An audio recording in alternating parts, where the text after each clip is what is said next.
It's a sunny afternoon at Jefferson High School. The campus is alive with energy, students laughing, chatting, and moving between the cafeteria and the courtyard.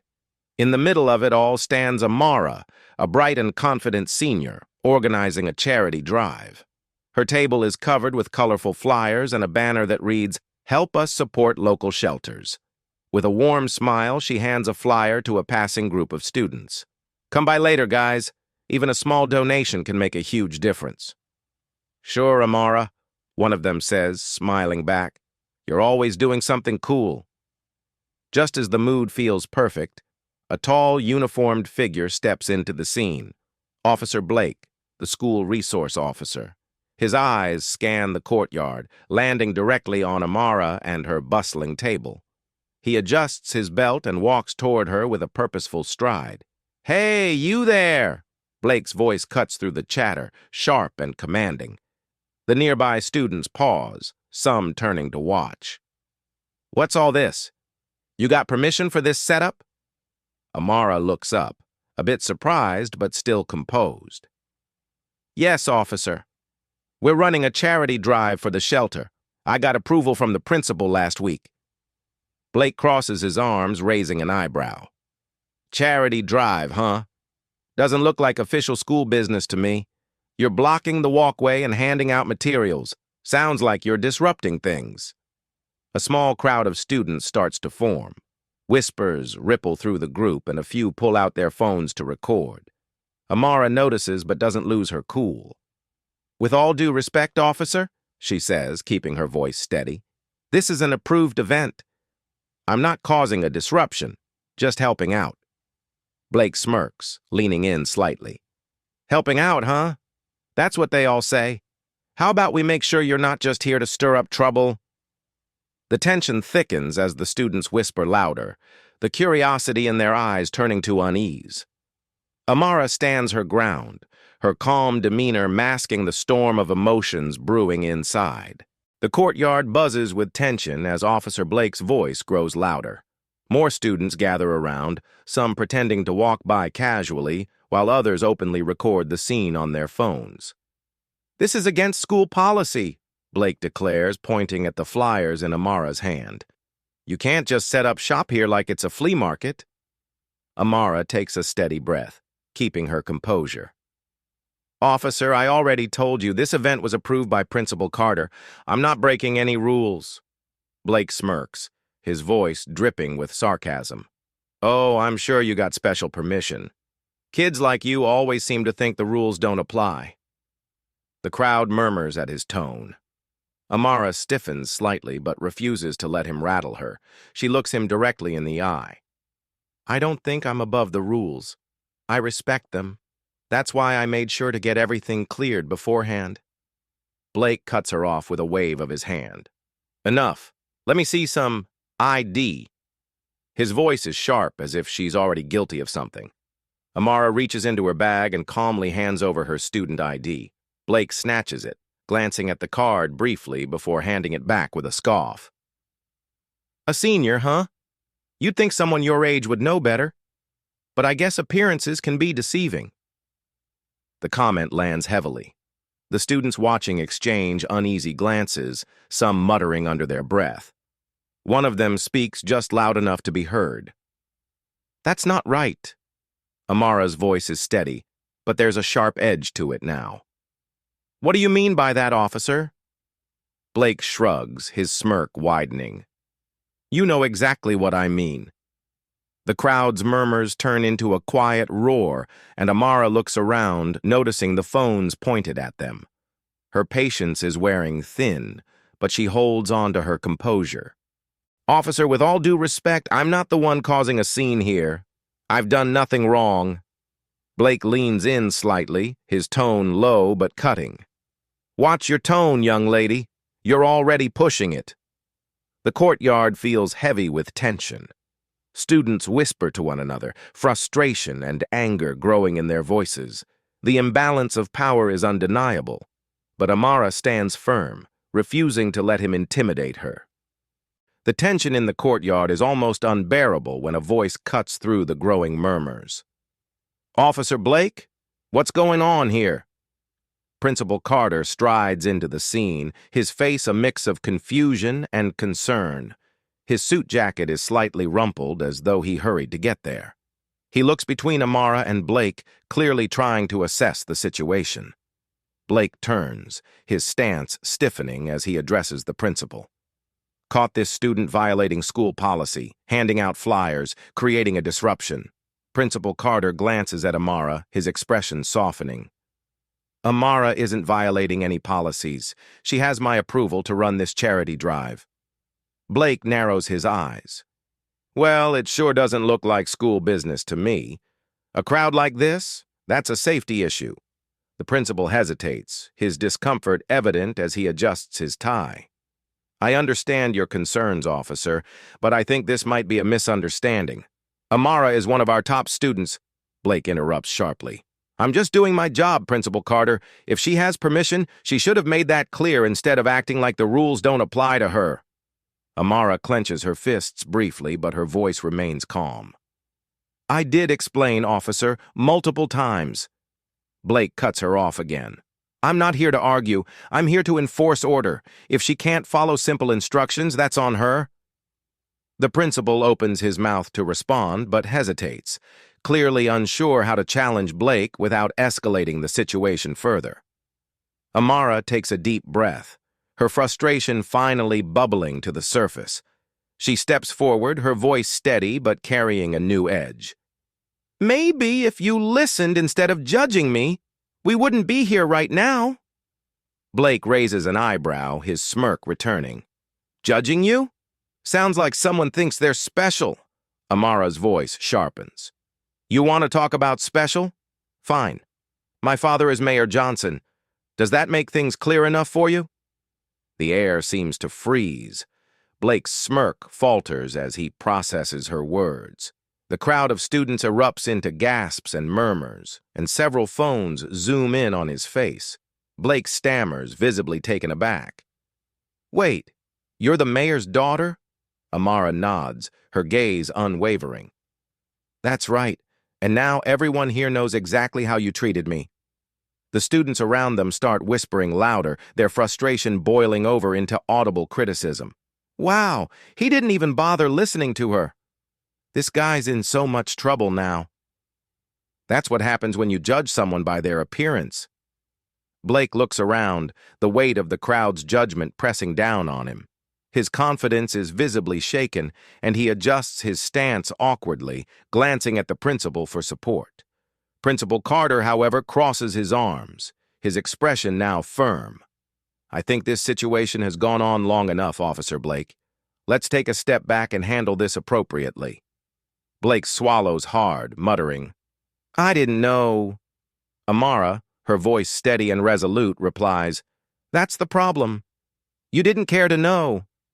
The students murmur in agreement as Blake, clearly flustered, takes a step back. The damage is done, and the power in the situation has visibly shifted. The scene shifts to the mayor's office, where Mayor Johnson sits behind his desk, his face a mask of controlled anger. On his tablet, a video of the incident plays, showing Blake's condescending tone and Amara's calm responses. The crowd's murmurs and criticisms are audible in the background. The mayor sets the tablet down, exhales deeply, and picks up the phone. His voice is sharp and decisive. Get me the school board and Chief Ramirez on a call. This needs to be addressed immediately. The next scene cuts to a packed conference room. The mayor stands at the head of the table, flanked by Principal Carter and Police Chief Ramirez. His tone is firm as he addresses them. This isn't just about my daughter.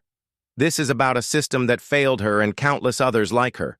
We need immediate action, or this community will lose trust in us entirely. Chief Ramirez nods, his expression serious. We've already placed Officer Blake on administrative leave pending investigation.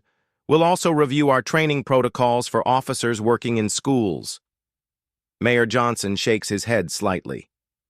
That's not enough. We need systemic change. Sensitivity training for all officers, regular town hall meetings with students and parents, and clear accountability measures. This incident isn't an isolated case. It's a symptom of a larger problem. Principal Carter adds hesitantly, and I'll ensure that our school policies reflect inclusivity and fairness. This was a failure on all fronts. The mayor's gaze hardens. Good, because this isn't just going away. It's a reckoning. The scene transitions to Blake sitting alone in his car, parked in a quiet lot. His phone buzzes on the passenger seat, lighting up with news alerts and messages. One headline catches his eye. Officer embarrasses mayor's daughter. Viral video sparks debate on policing in schools. He picks up his phone and reluctantly presses play. The video shows the confrontation from multiple angles, with comments and captions pointing out his tone and assumptions. Blake leans back in his seat, staring out the windshield, his face a mix of frustration and regret. His voice breaks the silence. Did I really act like that? A series of flashbacks flood his mind, small, seemingly insignificant moments from his career where he made similar snap judgments, dismissing a young black boy's explanation for being late, assuming a group of teenagers was up to no good in a park. Each memory adds to the weight on his shoulders. He closes his eyes, muttering to himself, it wasn't about her being the mayor's daughter. It was about me not seeing her as a person first. The story cuts to a montage of the incident going viral online. News anchors cover the story on TV, social media users post their opinions, and hashtags like #Justice for Amara and #End Profiling Now trend across platforms.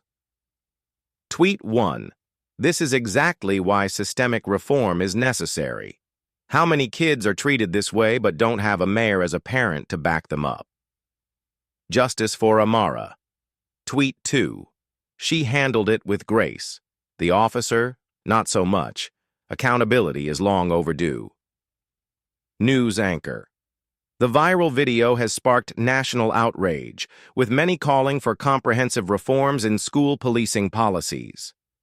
The montage also shows students organizing a peaceful walkout at the high school, holding signs that read, "Stop profiling students," and "Respect starts here."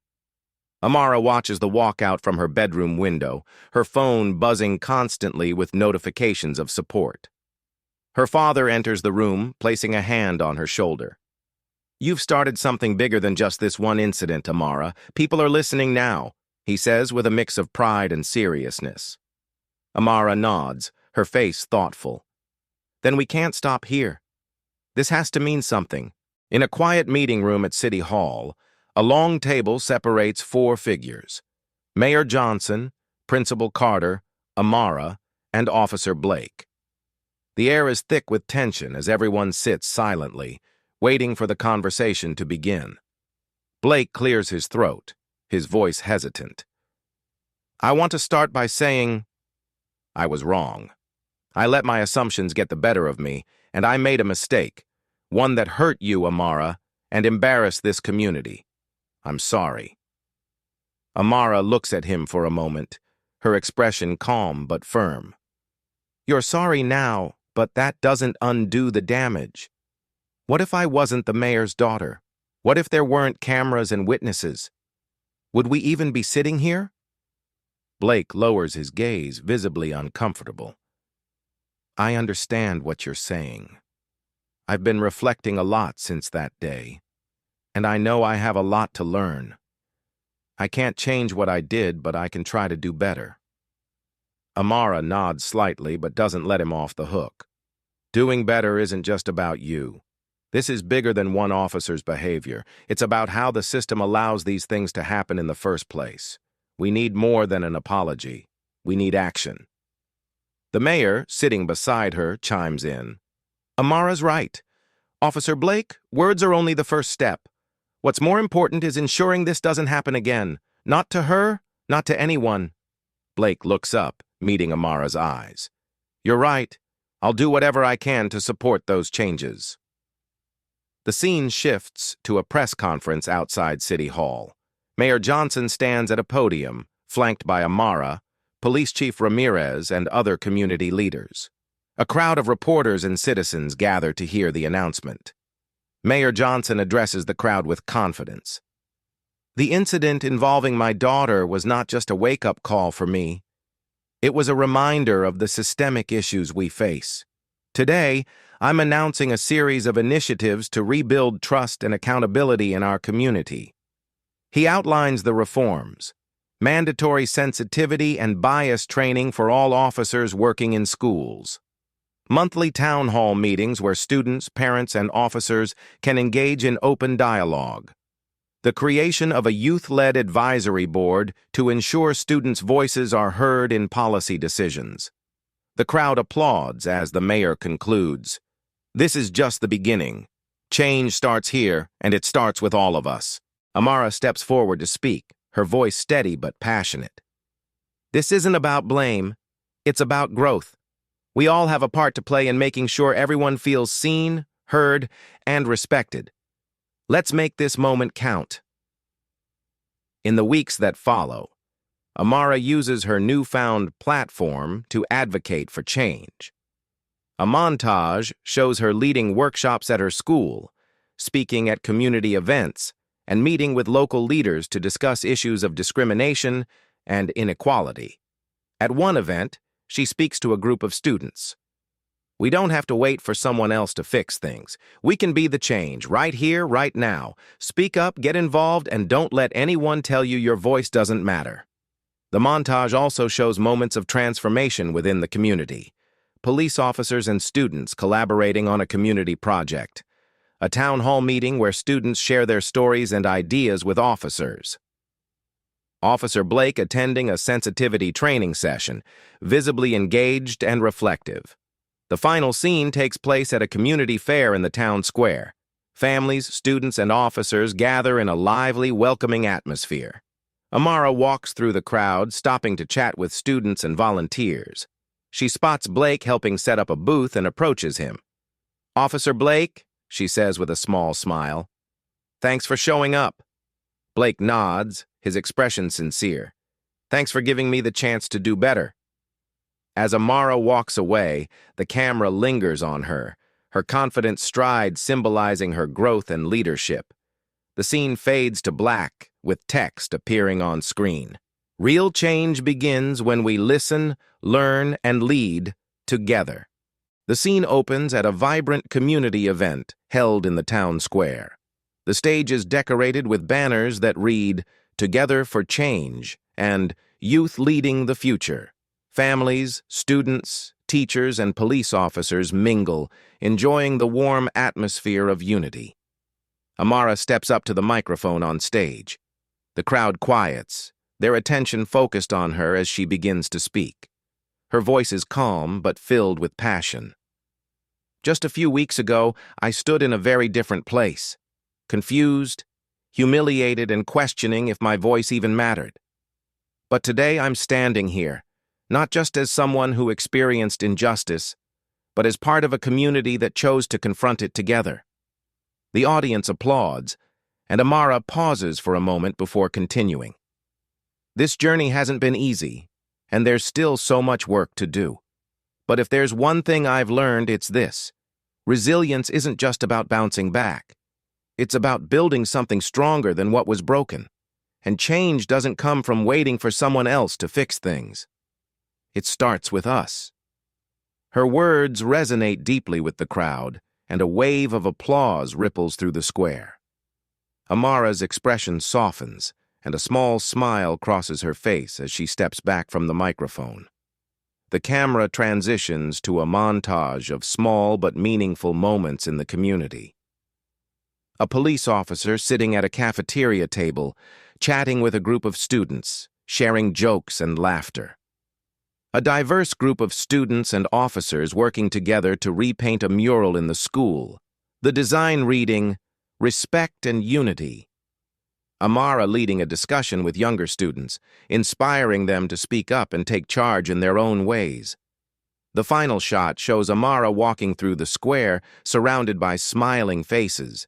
She waves to a group of students before glancing toward the stage, where her father, Mayor Johnson, looks on with pride. The screen fades to black and text appears.